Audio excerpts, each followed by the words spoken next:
Hello and welcome to another week of GoodGood Investing. I'm Rachel Grunn. And I'm Andrea Cwik. Thank you guys for tuning in. Andrea, do you want to tell them a little bit about what GoodGood Investing is all about? GoodGood Investing is a podcast, an educational platform, YouTube, and all we talk about is opportunities for passive investors to get into commercial real estate. And we want to educate in a fun way. And we also have a company that helps you get into these opportunities. So if you are curious about passive investing in real estate, go ahead and get onto our website at goodgoodinvesting.com and fill out the questionnaire that says invest with us, and we will have a call with you to talk about the different options we have. Yes, ma'am. And we always got some cool stuff going on. Okay, so it is freezing in Dallas, Texas, literally ice cold. I did not move back here for this. It's ridiculous. Yeah, it is so cold. Literally want a refund. But we're going to be talking about money mindset, right? And how that our conversation with money has changed, and maybe some misconceptions with money, right. Misconceptions with the wealthy, and that kind of stuff. Because I think it's really important. I think there's a little bit of shame around accumulating too much wealth. Yes, exactly. Yeah, so this whole idea came from, I had a coaching call with Keely, Keely yes. from FSG, and she just made me really think about what my past, present, and future ideas of money were. So shout out to Keely. So I think that it would be cool for us to, really go through kind of what we used to think about money, what we think about money now, and maybe for our future. And it might be helpful to our guests. Yeah, definitely. So let's start from the beginning. I grew up in, like I said, a family that was investing, and so money's always been a conversation in my family because my family's been doing real estate investing for a long time, and I know your origin story is a little bit different, but even from a young age, my parents were very good about instilling ethics, I think, and also I think it's really important with kids in order for them to understand the time value of money. Because it doesn't grow on trees. You have to work for it. And I think whenever you grow up in an affluent family, it's really important that your kids don't think that, they can just charge everything to the credit card, charge everything to the debit card, that they know that they have to work for that. And so growing up, my mom and my dad were really good about instilling work ethic into us. At the same time, they were also very good about helping us realize that money is not a symbol of greed. It depends on how you use it, right? And my parents were so good about giving back to the community. They gave back to their church. They gave back to people in need directly at the church.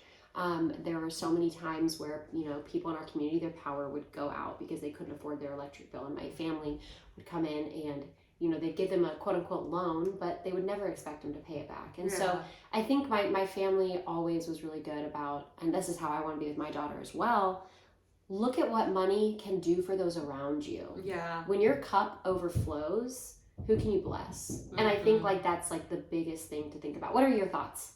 I love it. So yeah, we do have a different story.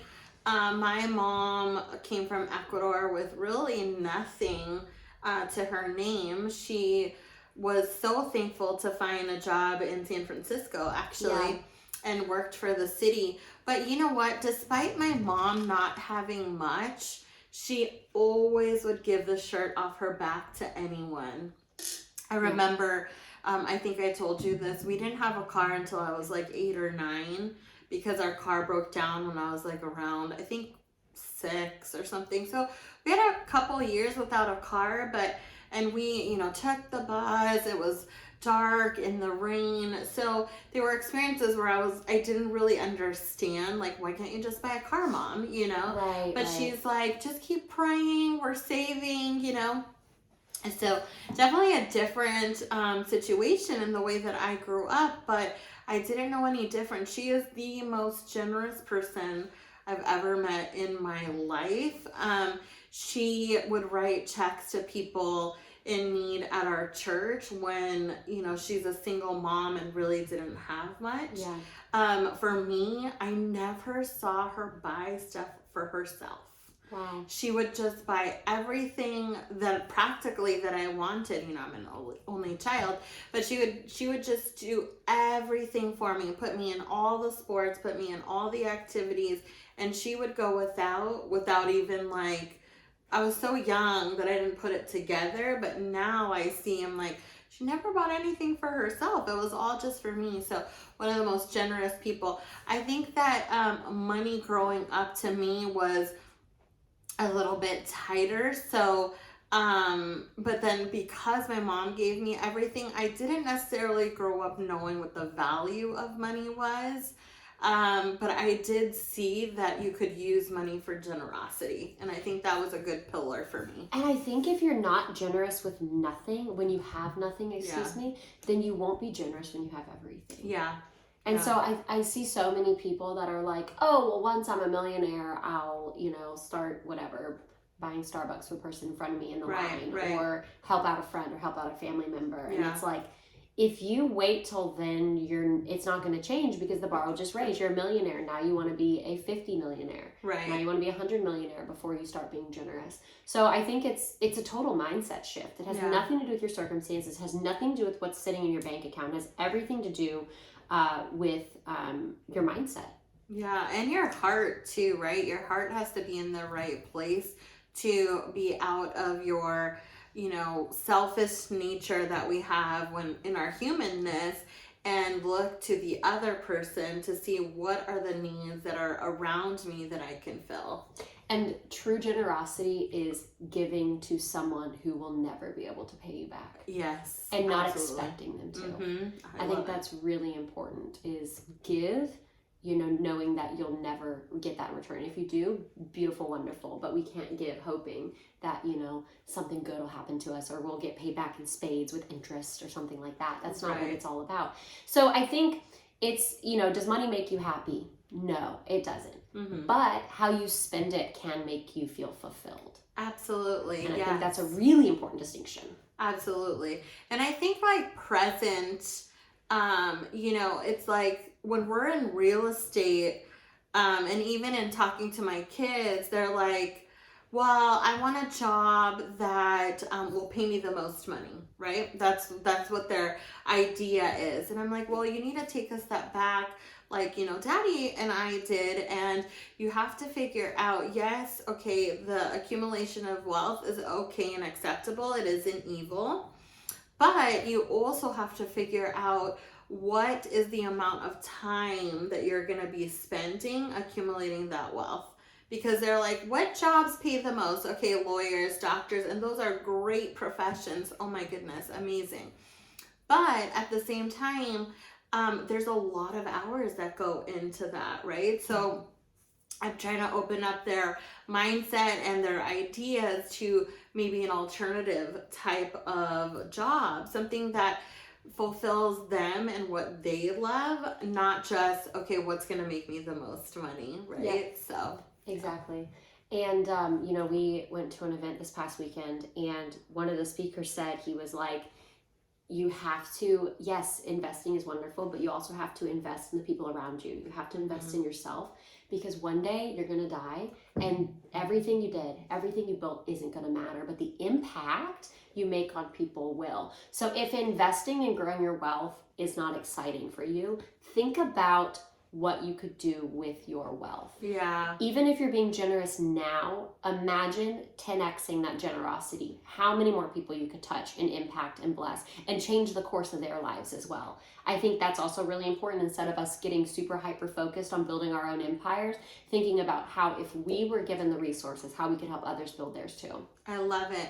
Actually, right now we have a series at church called Kingdom Multipliers, and it's all about how we have, even if we're wealthy, we have a little bit, and how when we use that to make an impact or to be generous to someone else, it multiplies. And one of the stories that Pastor John talked about was the little boy who had his lunch, right? Like, he had a little bit of lunch, but then Jesus took that and then fed the 5,000.